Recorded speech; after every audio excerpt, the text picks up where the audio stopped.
Hi, welcome to the instructional video for week 3. We have a lot of fun things this week that I think you're really going to enjoy with your child. Let's go over the new objectives for week 3. And we'll start with our language objective, which, as you know by now, the language and the cognitive objectives we discuss in a little more depth in this videos. So, your language objective for this week is uses words that explain complicated emotions. So, we tend to fall back on some good standby words like happy, sad, mad, things like that to describe emotions. So what we want to do is work on expanding your child's vocabulary with some bigger words and some more that add a little more nuance and describe a little bit more complex feelings, to give your child some tools and some labels to talk about their feelings or to understand what other people are feeling, and just work on expanding that vocabulary a little bit. So it's time to break out your inner thesaurus or an actual thesaurus and practice some of these bigger words with your child or model them for your child. So of course, the easiest way to do this, the easiest way to build vocabulary in any subject with your child, is to just model it yourself. So begin thinking about how you can incorporate some of these feeling words into your everyday vocabulary and in talking with your child about them. Don't be afraid to break out a dictionary if your child asks what it means. And it's like abstract words, like words about feelings, can sometimes be a little bit tricky to explain. So, you know, grab your phone and define the word and talk about it in some more depth, or maybe give your child, if they ask you what it means, you can maybe think of a particular example of a time when your child maybe felt that way and use that as an example to illustrate to them what it's all about. This also ties in with social emotional learning as well. This isn't just about language and vocabulary, but this is really going to help them in those social emotional skills to be able to identify feelings in other people and to label and to name and describe and talk about their own feelings. So we have a ton of great example words that you can work in. This is just to get your mind moving on some words that you might want to use. You don't have to use these exact ones, and you certainly don't have to use this many. Again, these language objectives are ongoing objectives. They're not for you to just tackle this week. They're for you to think about incorporating going forward. So don't feel like you need to take this very long list of words and figure out how to work it into your child's vocabulary this week. That won't happen. This is for the long haul. So some words that make really good examples are words like affectionate, agreeable, cheerful, excited, friendly, proud, loving, ecstatic, fantastic, delighted, contented, optimistic, uncomfortable, tense, anxious, worried, concerned, timid, uneasy, alarmed, scared. And there are so many more. That's just to give you a little bit of an idea of what we're talking about and how to expand from the very stereotypical words that are usually used with little kids to describe feelings, and how to broaden that a little bit. As far as for activity ideas to actually begin to incorporate these into your child's life, a great way to do it is to read one of your children's favorite stories with them, or even maybe watch a favorite TV show and discuss with your child how some of the characters might be feeling some of these feelings. Another great way is to use them when you're talking about yourself. Talk to your child about your day and maybe describe something that happened to you and use a couple of these words to describe how it made you feel. You can look for books about feelings at the library. There are tons of those. Again, you do want to look for ones that sort of expand off of the stereotypical happy, sad words. But there are lots of great books that incorporate feelings at the library. And you can also use pictures.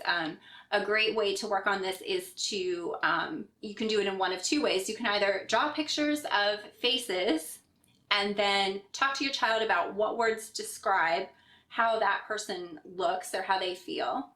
And the other is to do it in the opposite way and to pick a word and talk about what the word means, and then to try to draw a face that models what that word is describing. So that's another fun activity to help you work these this language objective into your day.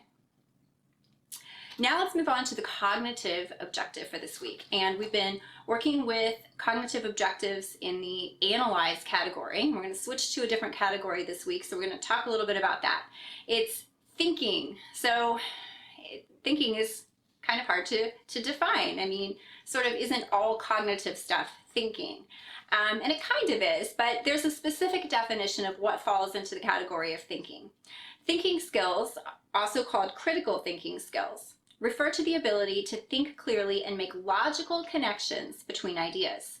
Someone who is thinking has a train of thought that makes sense and is based on rationality, not intuition or emotion.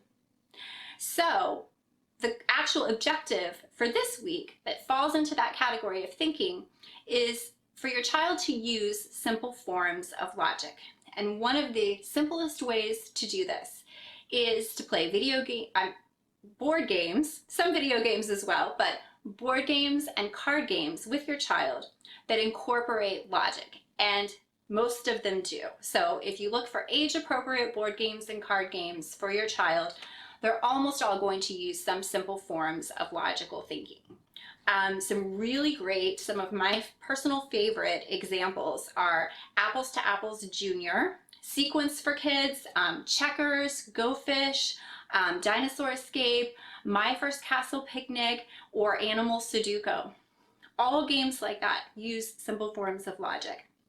And so just by playing with your child, you can incorporate this objective into your everyday life. It's also a great thing to just keep in mind when you're looking for gifts for your child, whether it's their birthday or, you know, if a family member asks what to get them for their birthday, you can start keeping a little list of these things and what your favorite games might be to start incorporating and suggest those or choose those. And it's a wonderful way to start working learning and cognitive skills just into everyday play. So now moving on to the literacy objective for this week, we are to the letter C. So C is a consonant, but unlike the letter B, there's two sounds of C. A hard sound, which is what we'll be learning, the K sound like K, and it also has a soft sound, which makes the same sound as S, like in the word circus. S. So we are going to be focused on the hard sound, which is the main sound of the letter C, K, like in cat. And if, again, you run across an example word or your child points out an example word of, hey, that starts with C, but it's circus or something like that, you can do the same thing that you do with vowels and acknowledge that difference. Yes, C can also say S in certain words. But right now we're learning the hard sound of C, which is K, like in cat, and use that as an opportunity to model what it is you're learning this week. Another example that you want to try to stay away from with C is that when C is combined with H, like in the word chicken or child, it makes a different sound altogether. It makes the ch sound. So when you're looking for example words or to point out examples for your child, you want to stay away from any words that start with CH, because that's just a different sound altogether. So in addition to identifying the uppercase and lowercase C's, and telling the main sound of C, that hard K sound, we're also going to work on the literacy objective of knowing that text is read from left to right and top to bottom. This is another concept of print that your child will begin to absorb just out of watching you read to them.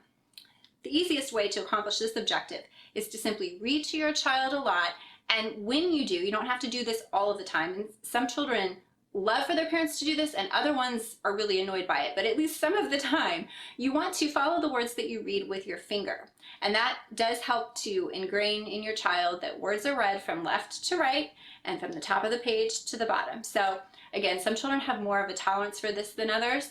Some kids are going to want to do it themselves, and that's wonderful as well. But at least some of the time while you're reading with your child, you want to follow the words with your finger as you read them, because that's just the easiest way to accomplish this objective. In math, we are going to continue to count objects up to 20 and to work on identifying written numbers 1 through 10. So we've already talked about that in the previous 2 weeks. We give you ideas for additional activities to mix it up and keep it fun, but you want to just continue to work on that and really make sure that they have that skill down. It's a very important foundational skill, and of course if your child's mastered it, you can always count, higher. There's no reason not to if your child is mastered counting 1 through 20 and recognizing numbers 1 through 10. In the fine motor skills category for this week, let me find my notes on that. We have a new category of objectives, which is wrist extension and stability. So this is the ability to hold your wrist in a functional position while you're working and stabilize your wrist while manipulating objects with your fingers. So think about how you have to hold your wrist while you're cutting with scissors, or how you have to hold your wrist while you are placing one Lego on top of another.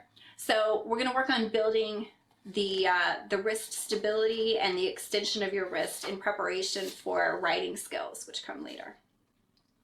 The fine motor objectives for this week include choosing one of those activities for wrist extension and stability, and also a finger isolation activity, another precision activity, and a hand-eye coordination activity. So try to find some time Monday through Thursday to pick one activity out of each of those categories to work on with your child in some way that seems appealing and fun to them. For social emotional learning this week, we have two objectives, one from the responsible decision-making category, which demonstrates beginning understanding of reasons for rules. And the other one is in the self-awareness category, which begins to develop a rich vocabulary related to emotions and feelings, which, as you can see, that does relate back to our language objective for this week. So you're working on those hand in hand as you develop a greater vocabulary to describe feelings and emotions with your child. And finally, for Friday, our fun project is a sink or float project, and preschoolers love this activity. This is always a hit in my experience. So it's very simple, and it does also tie in with the cognitive objective, because it very much teaches kids to sort of think like scientists. And when you get to that portion of the week and read through it, you'll understand how to point that out to your child and show them how much they're using those thinking skills and really thinking like a scientist in this activity. It's super fun, and I have never seen it not be a hit with little kids. So I hope you enjoy this week tremendously, and we'll see you back for week 4.